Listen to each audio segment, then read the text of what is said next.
I was banned from Wimbledon for shouting this. I'd just like to ask, is everyone having a wonderful day so far? An overreaction from Wimbledon? I don't think so. They were absolutely right to kick me out. In fact, I'd like to thank them for teaching me such a valuable lesson. A £500 fine, 3 months community service, and a handwritten apology to every member of the crowd might seem a bit extreme, but it was the best punishment I could give myself, considering Wimbledon only gave me a verbal warning. Now, I'm a changed man.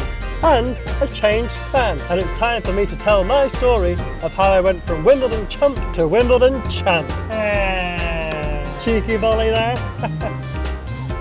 Oh, that's a corker. And that's a lovely backhand. Great stuff. Oh, a serving volley man. Just a heads up, he's put a slice on that. I've always loved tennis. It's the greatest sport in the world. And I especially love Wimbledon. The pomp and circumstance, the ladies and gentlemen, a place where the royals have a box, and a place where the riff-raff are usually called raff, but not riff. Wonderful racket play. Bravo. I love Wimbledon, or should I say, I love the All England Lawn Tennis and Croquet Club. Fantastic tennis. Sorry, can I just make sure that both players have received adequate water? It's a rather hot day today. Hello there. My affection for Wimbledon began with my first ever match, Sampras versus Krajicek, 1996. You know the one, when the match stopped due to a rain delay and the crowd joined in on an impromptu sing-along with Sir Cliff Richard. I forget the score, I forget the match, but what I won't forget is the choir of unified voices all chipping in with Sir Cliff's melodies. How that crowd managed to not only keep up with a hip-shaking 60-year-old Cliff, but also in many ways managed to outperform him, hitting notes that he could never reach and harmonies he could only dream of. Just have a listen to that second verse of Living Doll. Without the crowd, it would be a really bad song.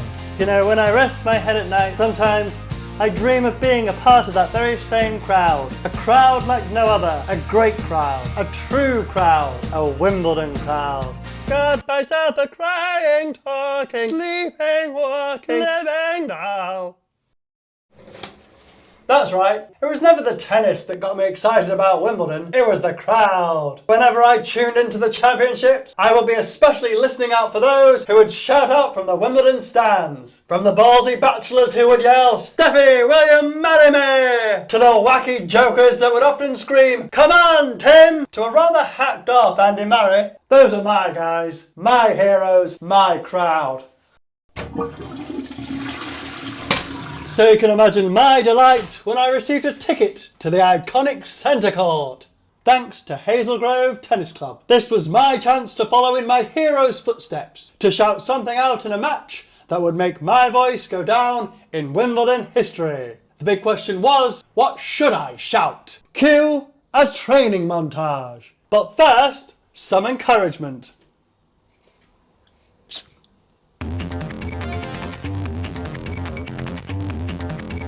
After months of preparation, hours upon hours of writing and workshopping, I had finally filtered down hundreds, maybe even thousands, of things that I would like to shout out at Wimbledon, down to 2. For the purists, I had option 1, the more generic but hearty, "Come on, Wimbledon!" And for option 2, I had the more risque, "Go for the backhand!" I felt good, I felt ready. The only thing left was the stage that awaited me. So on a beautiful summer's day, in the summer, I sat in my section 304 seat and watched play commence. It was Roger Federer versus some other chap, and it was fantastic. And with Federer up 4-2 in the second set, I knew it was my time. I puffed my chest out, opened my mouth, and just as I was about to shout something out, I hesitated. I couldn't believe it. I had forgotten to pre-select what I was going to say, and I wasn't able to think fast enough.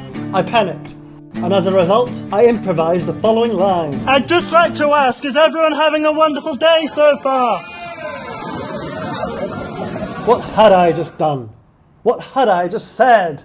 In the blink of a hawk eye, my one big moment had just turned into one big epic fail.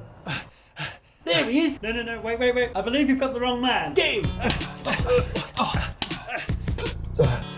And as I lay there, after being dragged out the back of Centacle and beaten to a pulp by the Wimbledon security staff, lovely blokes by the way, a vision came to me. A vision in Wimbledon white. It was you-know-who.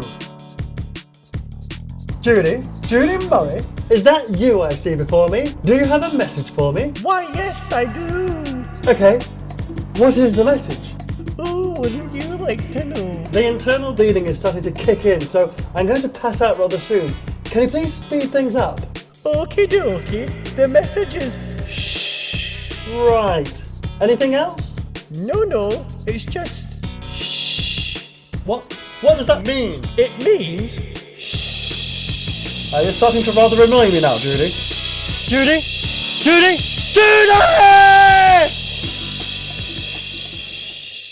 And as it all fell silent, I got it. I got what Judy was trying to tell me. The silence, the shushing, it all made sense. It was never my destiny to shout something out, but rather shut people up, to silence those with that uncanny sound which only a true Wimbledon crowd can appreciate. The simple power of a Wimbledon shh. So, from that day on, I shall become a Wimbledon Shusher. That's what Judy Murray was saying. That's what she was calling for me to do. Now, whether it was actually Judy Murray shushing me, or one of the Wimbledon security staff shushing me, in response to my squealing due to a broken jaw, I'll never know.